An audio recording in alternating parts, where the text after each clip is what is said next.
Hello दोस्तों, नमस्ते। मैं पर्वत सिंह नानावत एक बार फिर ऑनलाइन क्लासेस में आप सबका स्वागत करता हूं। दोस्तों, अभ्यारण्य के क्रम को आज हम आगे बढ़ा रहे हैं और उसी क्रम को हम आगे बढ़ाते हुए लेते हैं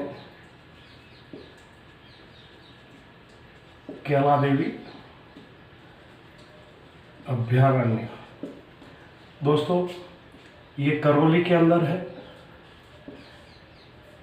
कैला देवी माता के लिए प्रसिद्ध है और ये कालीसिर नदी के किनारे पर है।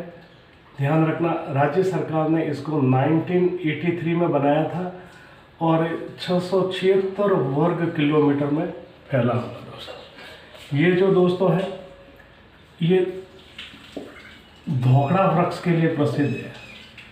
धोकड़ा वृक्ष के लिए। दूसरा, रणथंभौर के बाग जो है, रणथंभौर बाग के लिए उनके शरण स्थली के रूप में भी प्रसिद्ध है। दोस्तों, उनका रिजर्व हिस्सा है।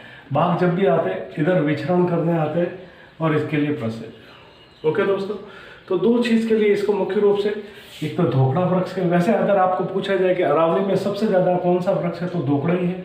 रणथंभौर टाइगर रिजर्व का, टाइगर जो पार्क है उसका रिजर्व हिस्सा भी है। ये आपको याद रखना दोस्तों। ओके। दूसरा, ये डांग लैंड का भी हिस्सा है। जो डांग क्षेत्र है उसका भी हिस्सा है दोस्तों। ओके। अगला जो लेता हूं दोस्तों मैं, शेरगढ़ अभ्यारण्य। शेरगढ़ अभ्यारण्य दोस्तों, ये 12 के अंदर है। 1981 में बना था दोस्तों। ये सांपों के लिए प्रसिद्ध है। सांपों की शरण स्थली है।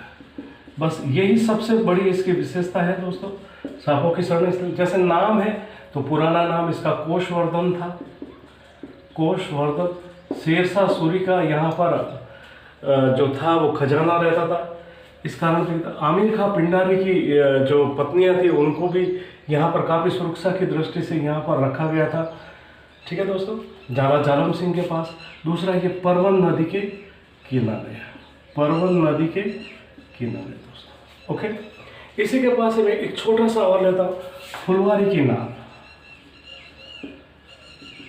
फुलवारी की नाल दोस्तों, ये दोस्तों उदयपुर के अंदर है। कहाँ पर है? उदयपुर के अंदर है। ओके। हमेशा फूलों से लदी रहती है, इसलिए इसको फुलवारी की नाल कहते हैं। फूलों से लदी रहती है, इसीलिए इसको फुलवारी की नाल के नाम से भी पुकारा जाता है। राज्य सरकार ने इसको भी 1983 में बनाया था। कब बनाया था दोस्तों? 1983 के अंदर बनाया था। और हल्दी घाटी युद्ध के बाद ये प्रताप की कर्म स्थली थी। हल्दी घाटी युद्ध के बाद प्रताप की कर्म स्थली थी। प्रताप की कर्म स्थली थी दोस्तों। ओके। ये मानसी वाकल नदियाँ, जो दो नदियाँ जोड़ी के देखना दोस्तों, इससे 2-3 नदियाँ निकलती हैं महत्वपूर्ण। मानसी है,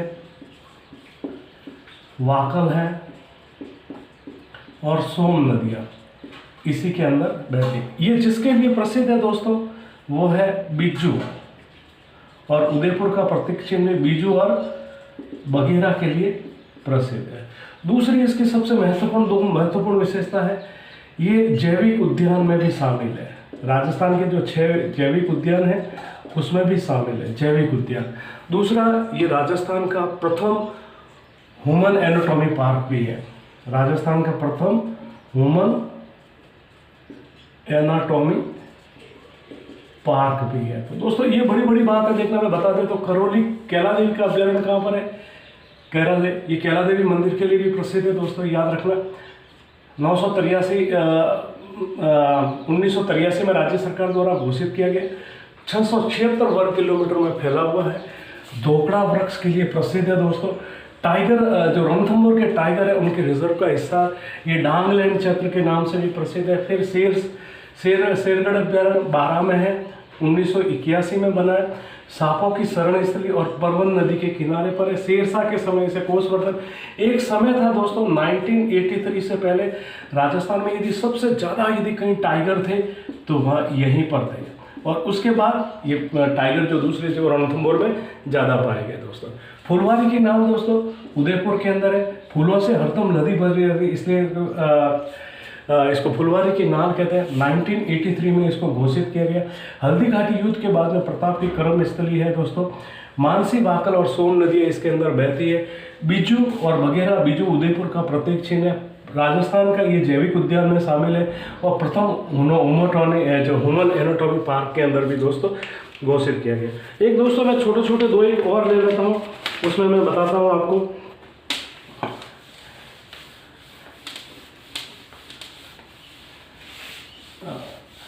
देखना, सवाई मानसिंह अभ्यारण्य, सवाई मानसिंह अभ्यारण्य एक नाम है दोस्तों। सवाई माधोपुर में है, सवाई माधोपुर में है। 1983 के अंदर बना है। और छिड़ीखो याद रखना, बस ये याद रखना, छिड़ीखो पर्यटन स्थल के रूप में प्रसिद्ध है। पर्यटन स्थल के रूप में प्रसिद्ध है। एक दोस्तों बस इतना सा याद रखना आपको। एक चीज और बता देता हूँ आपको, बंद बरेठा,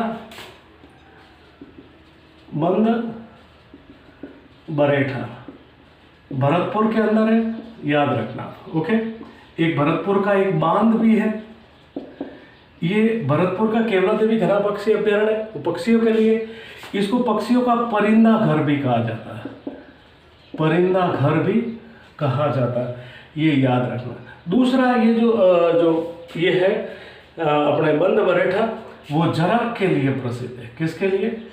जरक के लिए, याद रखना, जरक के लिए प्रसिद्ध है। ओके दोस्तों, तो ये बंद बरेठा छोटा सा है, सवाई मानसिंह 1983 में बना था और छिड़ीखो पर्यटन के लिए प्रसिद्ध है दोस्तों। अब सज्जनगढ़ को ले लेते हैं, एक छोटा सा और। सज्जनगढ़ उदयपुर के अंदर है।